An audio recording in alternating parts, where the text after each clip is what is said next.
precisaremos ter para a eleição da nova diretoria, da diretoria da igreja para 2021. Eu quero só corrigir que esta assembleia deve ocorrer no dia 1º de novembro, tá bem? Então, agendem, por favor, e estejamos aqui para esta assembleia, para a eleição da nova diretoria 2021. Também nós anunciamos domingo que um pouco mais de flexibilidade na questão dos cultos presenciais. Os irmãos que estão frequentando na quarta-feira à noite, desejando, podendo, podem participar do culto de domingo à noite também. Ainda não é possível liberar para que os irmãos que frequentam na quarta-feira à noite participem de domingo pela manhã, porque domingo pela manhã nós estamos esbarrando no nosso limite, conforme o protocolo que estamos observando. Mas não há impedimento para que os irmãos participem dos cultos de domingo à noite, tá bom? Como também os irmãos que estão em casa e que participam dos cultos de domingo, tanto de manhã como às 19 horas, podem participar do culto de quarta-feira, porque há espaço no templo para acomodar mais irmãos, está bem? Nos próximos cultos, domingo às 10h20, domingo às 19 horas e quarta-feira seguinte às 19h30, nós teremos aqui, celebraremos a ceia do Senhor. Então os irmãos devem participar de pelo menos um destes cultos para poderem celebrar a ceia do Senhor conforme Ele nos tem orientado. Meus irmãos, já há 4 sermões, não vou falar de domingos, porque também prego na quarta-feira. Estou meditando com vocês em 1 Reis 17, 18 e 19. Tudo começou com um sermão que desejei pregar, coisa de 3 semanas, e isso está rendendo, e o meu coração se enche de entusiasmo com o que Deus tem me falado através desse texto. Começamos com o capítulo 17, depois pregamos no capítulo 18, depois no capítulo 19, e espero concluir hoje, voltando ao capítulo 17, no versículo 7. Então, peço que abra ou acesse a sua Bíblia nesse texto, primeiro livro dos Reis, capítulo 17. Antes de fazer a leitura, deixe-me ler para vocês as perguntas que estão sendo debatidas nos pequenos grupos, tá? Não vou discutir com vocês aqui, mas só para dar água na boca e provocá-los a que participem de um pequeno grupo. Nós estaremos discutindo esta semana sobre o sermão de domingo passado, pela manhã, isso. E vocês poderão discutir as seguintes questões. Se o diabo tem um problema com Deus, por que ele quer destruir a comunhão dos crentes? Se o problema dele é com Deus, por que tanta força e energia para destruir a nossa comunhão? Imagina como é que vai ser o PG da Júlia debatendo essa questão. 2. Se você se sentisse o último crente na terra, você confessaria Jesus Cristo publicamente? Todos os sistemas dominados pelo maligno. Você, mesmo que não fosse, mas se achasse o único crente na terra. Era o sentimento de Elias. Tinham 7.000 que ainda não se curvavam a Baal, mas Elias achava que era o único. Se você fosse o único, todos os sistemas estivessem dominados pelo maligno, você confessaria? Aquela voz solitária contra tudo e contra todos? Nossa vida é muito confortável hoje em dia, né? Quando você diz que você é crente, eu sou cristão, é até um status, né? você é estimado, né? 3. Uma pessoa pode desanimar da fé, mesmo estando em comunhão com a igreja e decidida a seguir a Jesus? Ela pode ficar desanimada? Quer a resposta? Participe de um pequeno grupo, tá bom? O seu está funcionando, Neto? Cadê o Neto? O seu está funcionando? Tem vaga lá? Tem vaga? No meu também tem, não é? Então, tem vaga no seu, Júlia? Tem? Então, vamos participar, né? Tem vaga no seu pequeno grupo também, irmã Geice e Leia? Muito bem, então participe de um pequeno grupo, tá bom? Deixe-me ler então esse texto que já li para vocês há coisa de 3 semanas. 1 Reis 17, 7. Algum tempo depois, o riacho secou-se por falta de chuva. Elias estava a coisa de uns 15 quilômetros de Samaria. Ele tinha dito para o rei que não choveria sem que a palavra através dele permitisse. Então ele foi para a coisa de 15, 20 quilômetros e ficou lá sendo alimentado por pássaros. Então a palavra do Senhor veio a Elias: vá imediatamente à cidade de Sarepta de Sidom e fique por lá. Ordenei a uma viúva daquele lugar que lhe forneça comida. E ele foi. Quando chegou à porta da cidade, encontrou uma viúva que estava colhendo gravetos. Ele a chamou e perguntou: pode me trazer um pouco d'água numa jarra para eu beber? Enquanto ela ia buscar água, ele gritou: por favor, traga também um pedaço de pão. Mas ela respondeu: juro pelo nome do Senhor, o teu Deus, que não tenho nenhum pedaço de pão, só um punhado de farinha num jarro e um pouco de azeite numa botija. Estou colhendo uns 2 gravetos para levar para casa e preparar uma refeição para mim e para o meu filho, para que a comamos e depois morramos. Elias, porém, lhe disse: não tenha medo, vá para casa e faça o que disse, mas primeiro faça um pequeno bolo com o que tem e traga para mim. Depois faça algo para você e para o seu filho, pois assim diz o Senhor, o Deus de Israel: a farinha na vasilha não se acabará, e o azeite na botija não se secará até o dia em que o Senhor fizer chover sobre a terra. Não é um texto precioso? Não vale a pena lê-lo e repetir a leitura? A farinha da vasilha não se acabará e o azeite na botija não se secará até o dia em que o Senhor fizer chover sobre a terra. Creio que esse texto está falando de Elias. Esse texto está falando da viúva de Sarepta. Esse texto está falando de uma grande crise, e nós estamos no meio de uma crise, mas no caso era uma crise de seca, então já não tinha mais alimentos. O texto está falando disso. O texto está falando, como nós já destacamos em outros momentos, sobre liberalidade, desapego. O texto está falando sobre tudo, sobre o caráter de Deus. Esse texto está revelando o Deus em quem cremos. Então eu quero dizer, continuando, cultue o Deus que constrói comunidades devocionais. Este é o Deus que nós servimos, o Deus que nos coloca em família, o Deus que trabalha para que estejamos juntos, o Deus que nos faz rebanho e rebanhos. Tudo era uma questão de culto nesses 3 capítulos.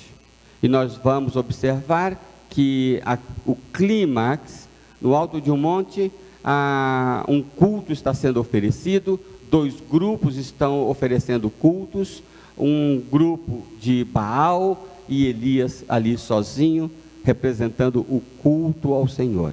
E ele vai dizer: recolham 12 pedras, porque ele estava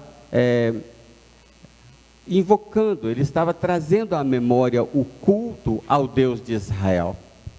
Era uma questão de culto, era uma questão de adoração. Meus irmãos, uma coisa que passa pela nossa mente às vezes é que essa atmosfera de igreja, o que nós chamamos de igreja, claro, a igreja somos nós, mas quando a gente diz eu vou à igreja, nós estamos normalmente nos referindo ao culto de adoração, não é? Eu vou à igreja quarta-feira, eu vou à celebração de adoração. Claro, nós somos a igreja, não é? Mas o Senhor nos instituiu isto, o Senhor nos ensinou isto, o Senhor nos ordenou isto. E às vezes a gente pensa que isto é só uma necessidade dele, como se fosse uma coisa tipo um capricho dele. Se nós não o adorarmos, ele vai ficar triste, ele vai ficar carente, ele vai ficar com alguma necessidade não atendida. É claro que ele quer louvor, mas como tudo na Bíblia, quase tudo na Bíblia, o que o Senhor nos instrui, o que o Senhor nos ordena, é para o nosso benefício. O culto, ele é oferecido a Deus, mas nós temos essa necessidade de prestá-lo. E quando nós nos reunimos em congregação, é ou não é? A gente não sai do templo, a gente não sai da congregação com um sentimento de satisfação?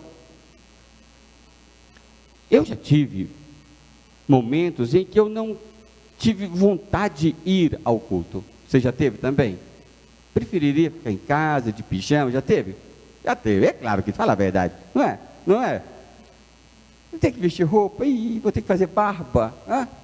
Romualdo não faz barba, ele é feliz, né? Mas, vocês nunca me viram barbudo, né?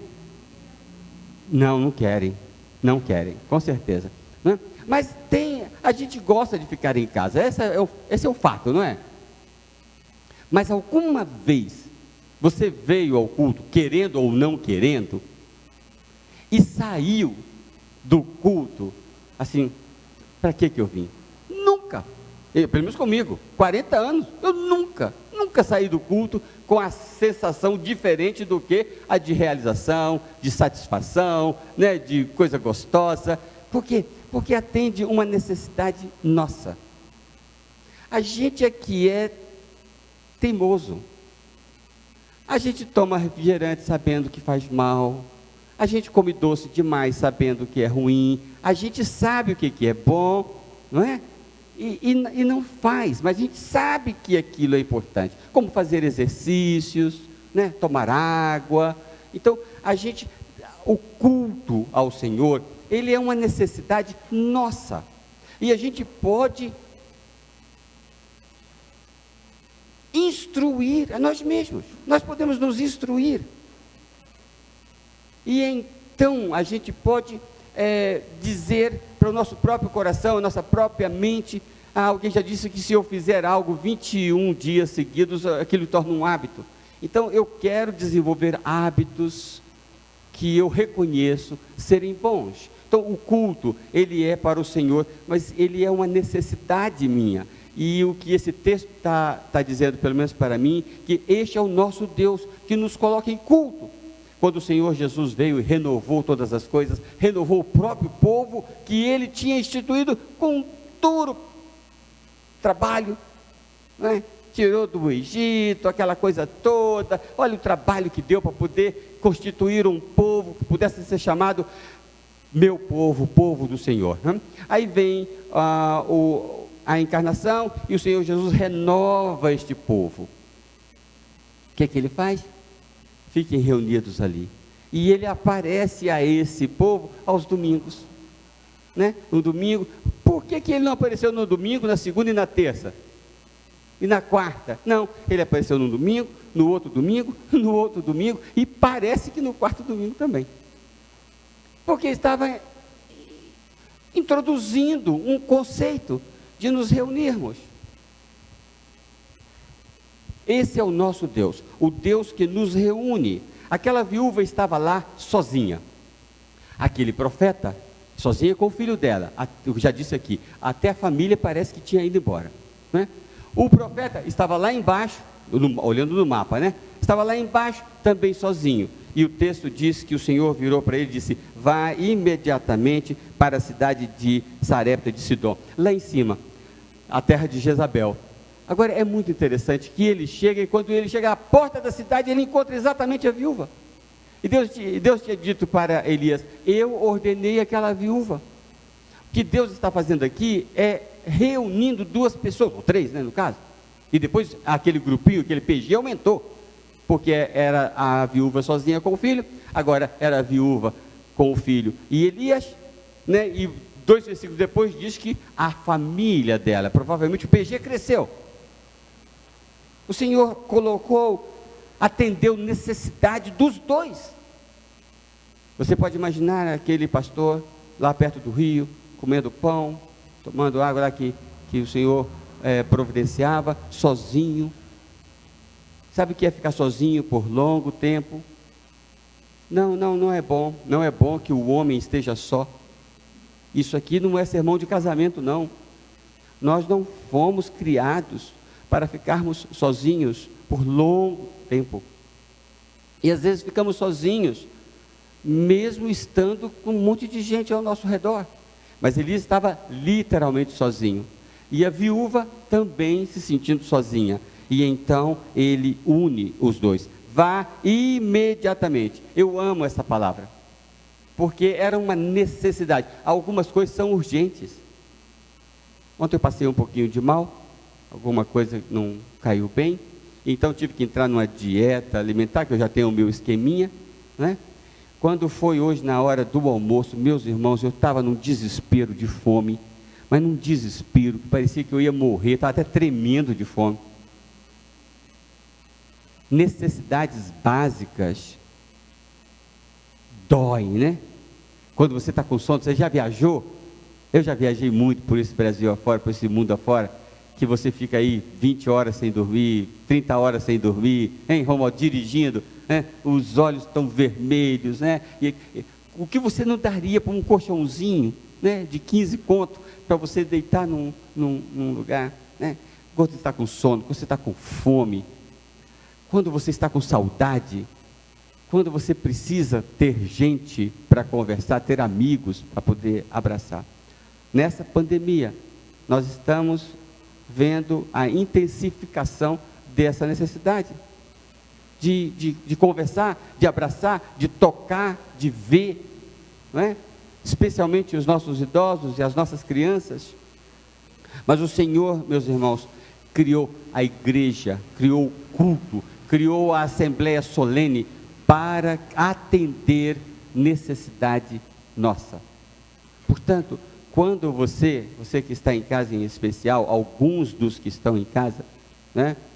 É verdade que alguns nem estão acompanhando agora, mas que de serviço você presta para você mesmo ao perder essa comunhão, essa integração com o povo do Senhor?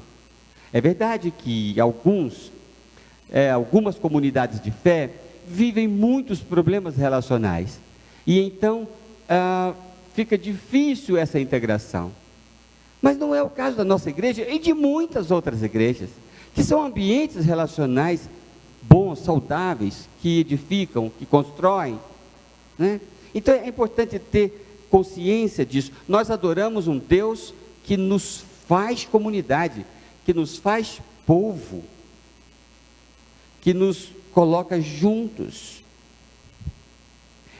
Nosso Deus é aquele que reúne os que perambulam pelos desertos da vida e os coloca em família. O Salmo 107 diz assim, eu leio para você: deem graças ao Senhor, porque Ele é bom, o seu amor dura para sempre.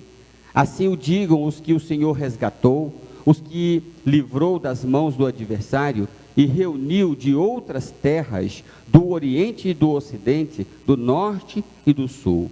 Perambulavam pelo deserto e por terras áridas, sem encontrar cidade habitada. estavam famintos e sedentos, suas vidas iam se esvaindo. Na sua aflição, clamaram ao Senhor, e Ele os livrou da tribulação em que se encontravam, e os conduziu por o caminho seguro a uma cidade habitada. Perambulando pelo deserto, eles clamaram, e o Senhor, o nosso Deus, os conduziu a uma cidade habitada. Ele sabe dessa nossa necessidade e por isso nos faz irmãos. Eu estou com 60 anos, completar 61. Até 10 anos atrás, não sabia quem é Renato. Mas agora o Senhor nos fez irmãos. E se ele ficar doente, eu vou sentir. E se eu ficar doente, ele vai sentir. E se eu tiver qualquer problema, ele vai me socorrer e vice-versa. Ele nos colocou em família, ele nos fez irmãos. Nunca tinha ouvido falar de Renato na minha vida, e nem ele de mim, provavelmente. Mas ele fez isto, e isso é um valor. É muito triste que você não participe, meu irmão, de uma igreja, que você não tenha uma igreja, que você não tenha irmãos. Você é pobre. Eu não estou querendo ofender ninguém. Você é pobre e pode ser rico, porque o Senhor, o Deus a quem seguimos, é um Deus que nos coloca e nos faz família. Isaías 64:4 diz: desde a antiguidade não se ouviu, nem se percebeu, tampouco ouviu-se comentários, nem olho algum sequer vislumbrou outro Deus além de ti, que age em favor daqueles que depositam nele esperança. Isaías 43:5 diz: não temas, pois, porque eu sou contigo. Trarei a tua descendência desde o Oriente e te ajuntarei desde o Ocidente. É o Deus que reúne, que nos traz e nos faz povo. Gostaria ainda de dizer mais uma coisa. Compartilhe intimidade da alma com sua comunidade devocional. Compartilhe intimidade da alma com sua comunidade devocional, com a sua família de fé. Não sei o seu caso, mas eu não tenho nenhuma dúvida. Eu tenho maior facilidade para abrir meu coração para alguns irmãos da fé que nunca vi até alguns anos, do que com os meus irmãos de sangue.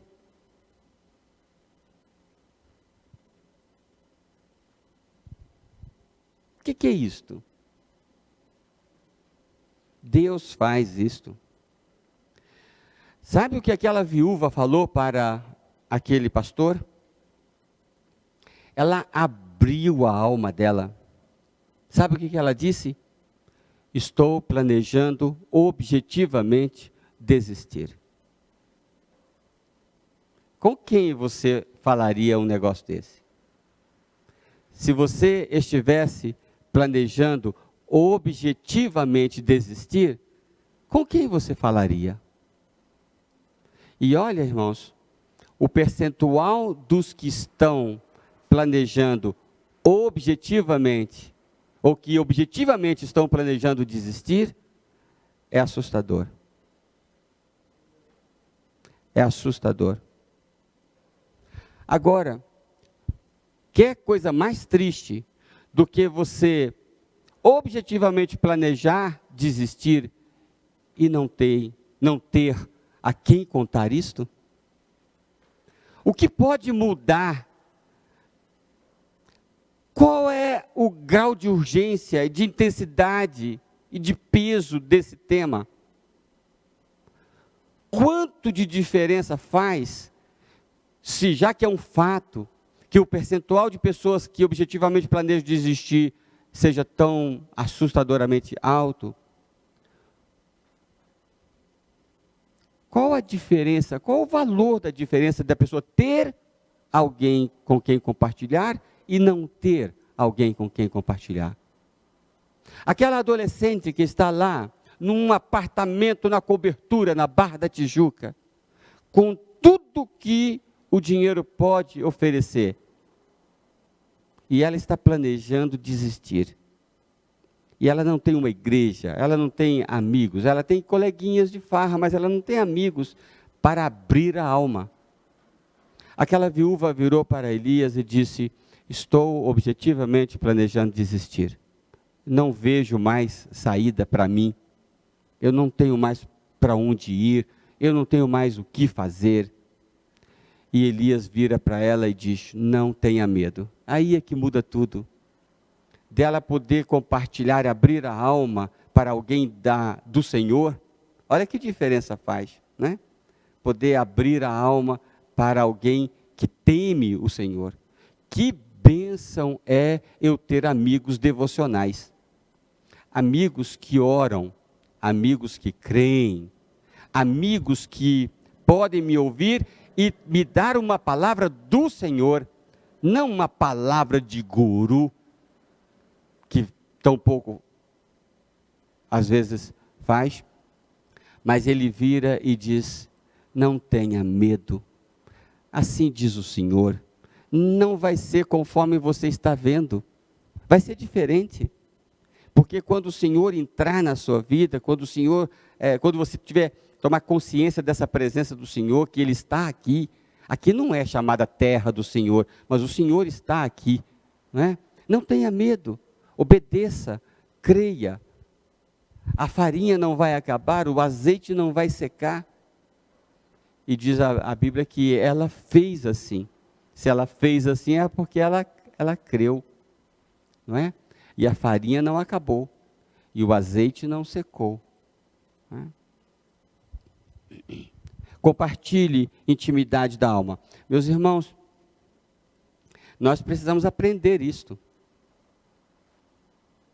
Não é bom guardar assuntos pesados assim e não compartilhá-los. Como também é pior ainda compartilhar para a pessoa errada.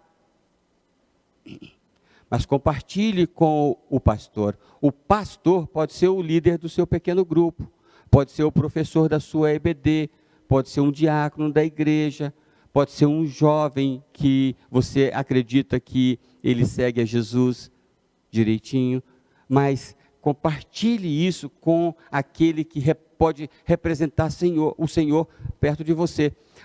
Ela só pôde compartilhar com Elias, porque Elias estava ali, ao lado dela. Se Elias estivesse a 200 e tantos quilômetros, mesmo que ela quisesse, ela não poderia compartilhar. Então, o Senhor que nos aproxima com um propósito. E um principal desses propósitos é nos criar ambiente de compartilhamento. Eu tenho uma relação de discipulado com o Ramon, e ele me chama todo dia no WhatsApp dizendo: meu discípulo irmão, como é que você está? Não é bom isso? Então compartilhe intimidade da alma. Maior desafio dos crentes, de longe, o maior desafio dos crentes não é a perseguição. E olha que naquele tempo a coisa era feia, não era? A Jezabel estava matando, aniquilando, acabando com todo mundo que dizia crer em Jeová, né? Mas naquele contexto, o maior desafio não era a perseguição. O maior desafio naquele contexto era o isolamento. Imagine hoje. De longe, o isolamento é o que mais está destruindo. Não somos perseguidos. É essa sensação de estar só, de não ter mais jeito. Era a sensação da viúva e era a sensação do profeta. A palavra de Deus é tão perfeita, tão preciosa, que mostra um Elias com esse poder todo, revelando essa fraqueza, essa fragilidade emocional. Então, quando você se sente sozinho, abatido, você não é nenhum ET. Talvez seja apenas a expressão da humanidade. Se Elias abateu-se daquele modo, e o Senhor não o condenou, o Senhor conversou com ele, o Senhor tocou nele, o Senhor o colocou para descansar, o Senhor colocou para comer, para beber, e para descansar outra vez, e para mais conversa, e para mais conversa. Foi assim que o Senhor tratou. E o Senhor vai dizer para Elias, não acabou ainda. Vai lá para nomear o rei, vai lá para nomear o profeta. Então, o Senhor está conversando. Esse é o nosso Deus, que nos coloca em família, que conversa conosco, que entende os momentos que nós estamos para baixo, né? E que isso é muito comum, né? Se Elias viveu este momento, eu acho que não preciso me sentir o maior pecador do mundo, só porque eu também fico desanimado e não consigo ver janelas, não consigo ver horizontes. Isso é perfeitamente possível na vida de qualquer filho de Deus, né? O nosso Senhor Jesus é talvez o maior exemplo de humanidade nesse sentido, né? Se o nosso Senhor consegue ficar triste, se o nosso Senhor pode dizer, fiquem comigo, eu preciso que vocês fiquem comigo agora, fiquem comigo, eu preciso ter com quem orar, com quem compartilhar, fiquem comigo, eu desejei muito ficar com vocês, eu desejei muito estar com vocês, eu estou aqui de madrugada porque eu queria muito encontrar com vocês. Se o Senhor Jesus expressou, abriu a alma, vamos dizer assim, para compartilhar, entre aspas, uma necessidade, né? Por que eu também não posso? Por que eu também não posso dizer que estou com saudade, que eu estou precisando? Né? Eu queria muito ter terminado o sermão e consegui outra vez não terminar. É muito interessante esse. Vocês têm que trocar de pregador, não dá para continuar assim não. Que Deus nos abençoe. Que o Senhor nos abençoe. Louvado seja o Senhor, porque Ele é do jeito que Ele é, né? Que bom que nós servimos a este Deus, que nos reúne e que nos encaminha para o discipulado mútuo, né? Para ajudarmos uns aos outros. Vamos orar? Depois, Olívia, tem mais alguma coisa? Não, vai encerrar? Não tem nenhum hinozinho? Não? Então tá. Ó Deus, nosso Pai, nós louvamos o Teu nome. Louvamos o Teu nome pela Tua palavra que foi lida. Louvamos o Teu nome pelos Teus atos, pelas Tuas obras. Ó Deus, quando lemos a Tua palavra, percebemos um pouco mais de Ti, de como o Senhor é, de como o Senhor faz, de como o Senhor ama, de como o Senhor trabalha por aqueles que esperam em Ti. O Senhor, ó Deus, socorreu aquela viúva que nem se considerava povo Teu. O Senhor, ó Deus, socorreu o Teu servo Elias, na necessidade, na fragilidade emocional dele. E o Senhor o amou e abraçou a sua alma. E o Senhor continua fazendo isso por estes séculos todos. E abraça a minha alma e a cada um de nós que está aqui. E cada um de nós que está, de cada um dos que estão ouvindo ou acompanhando este culto. O Senhor é Deus bendito eternamente. Um Deus que trabalha em favor dos que nele esperam. Bendito seja o Teu nome. Ensina-nos, Senhor, a desfrutar mais da Tua palavra. Ensina-nos, Senhor, a desfrutar mais do companheirismo cristão e da beleza que é a comunidade de fé que o Senhor mesmo instituiu para a Tua glória e para a nossa felicidade e para nos completar e nos atender necessidades de nossa alma, de nosso ser. Louvado seja o Teu nome pela existência da igreja, pela existência do culto, pela existência desta comunhão. Nós Te louvamos em nome de Jesus, o nosso Salvador. Amém, Senhor.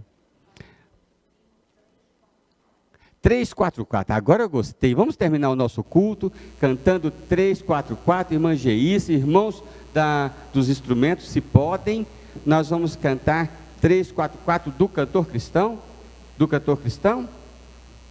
Do cantor cristão. E assim nós vamos concluir cantando este hino, tá bom? Como tem sido orientado, nós não temos feito o ofertório, os irmãos podem entregar a saída ou podem transferir, que é melhor ainda, para a conta da igreja. E a campanha de missões, meus irmãos, no próximo domingo é o encerramento de missões. Teremos um missionário pregando aqui no culto das 19 horas.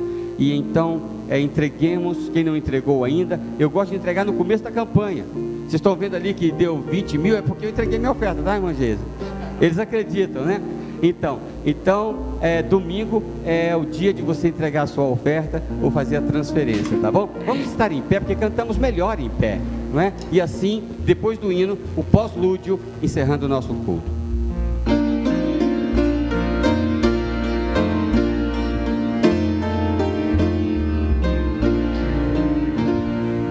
Afligido